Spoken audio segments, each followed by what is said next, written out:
Bonjour à toi et bienvenue sur CryptoGame. Aujourd'hui, je voudrais te présenter un outil qui est super pratique si jamais tu as des crypto-monnaies sur plusieurs exchanges, si tu as un MetaMask, si tu as une clé Ledger, je sais pas, si tu as plein de trucs un peu éparpillés à droite à gauche.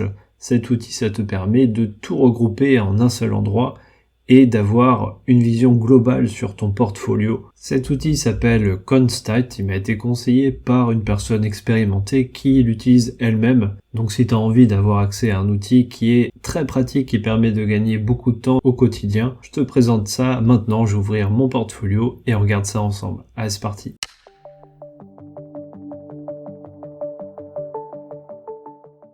Voilà à quoi ça ressemble, Constat. Je te mettrai le lien dans la description. Il y a une version gratuite, je crois, je suis pas sûr, à vérifier. Moi j'ai souscrit à une version payante, ça coûte pas très cher, je crois une dizaine d'euros par mois. Et ça permet d'avoir accès à des fonctionnalités supplémentaires. Et je crois que la version gratuite, tu as quand même accès à ce tableau de bord, c'est la première chose, donc tu as ton solde global. Alors ce qu'il faudra faire au tout début, c'est un peu chiant, pardon pour le mot, ça prend un peu de temps, mais il faut connecter évidemment tes portefeuilles.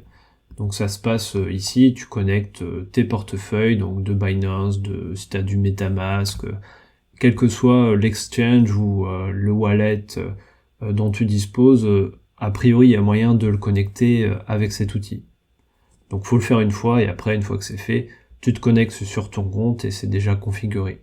Si par exemple tu veux connecter ton compte Binance, tu tapes ici, et après, tu vois, ça te guide, tu as le process ici à droite, faut que tu ailles chercher tes clés API dans Binance. C'est assez bien décrit, j'en ai fait 5 ou 6 comme ça et j'y suis toujours arrivé. Mais je vais pas m'attarder sur ça, sur cette vidéo, c'est pour te donner une vision globale de l'outil. Donc une fois que tu as fait ça, tu vas dans Suivi du portefeuille et tu arrives donc sur le tableau de bord. Donc le tableau de bord, ici, tu as le solde total avec les variations. Tu peux configurer ici pour voir les variations. Si tu vas une semaine par exemple, voilà. Et tu as une vision réduite, là il doit y avoir, je sais pas, une petite dizaine, il y en a une dizaine on dirait, de lignes. Donc c'est juste un échantillon de ton portefeuille que tu peux classer, par exemple moi je les classe avec le total ici. Tu peux le classer autrement si tu veux.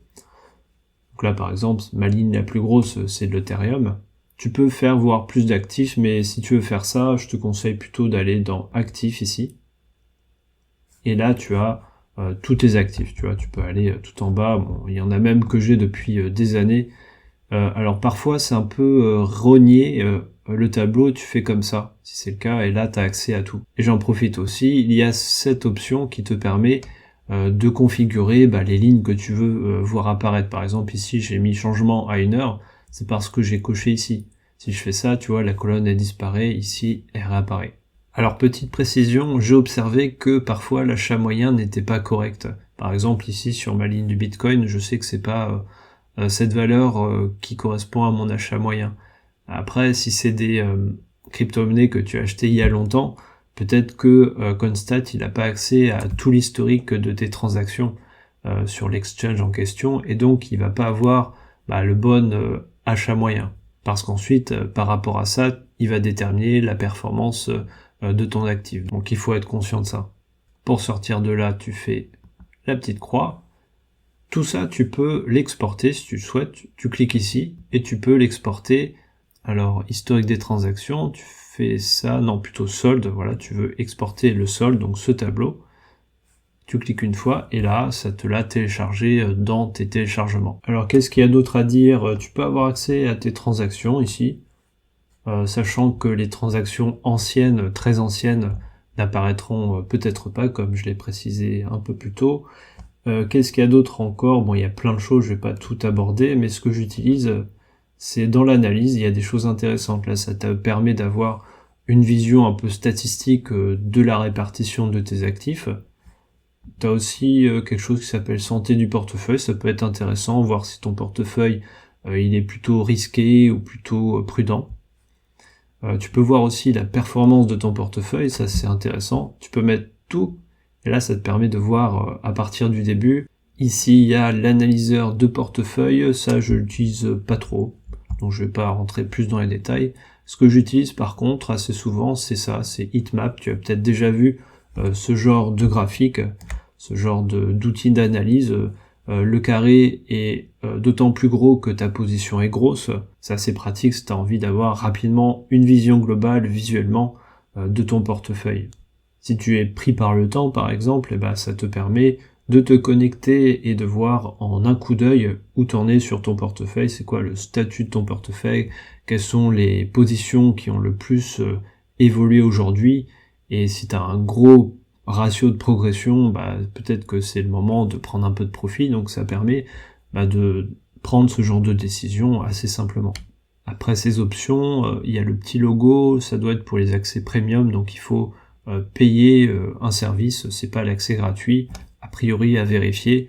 Bon, c'est pas exorbitant le prix, mais je te laisse décider si ça t'intéresse ou pas. En tout cas, tu sais que ça existe. Et après, peut-être dernière chose, si tu as plusieurs wallets, plusieurs comptes de connectés, tu peux décider de filtrer sur l'un ou l'autre. Par exemple, ici, j'ai tous mes comptes, mais si je veux afficher juste Binance, je clique ici et là, c'est uniquement les positions que j'ai sur Binance.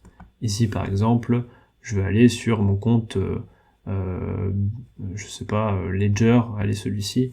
Il faut faire une ligne par crypto-monnaie. Ici, par exemple, c'est mes bitcoins que j'ai sur Ledger. Ce sont les fonctionnalités que j'utilise le plus sur cet outil, que j'utilise presque quotidiennement.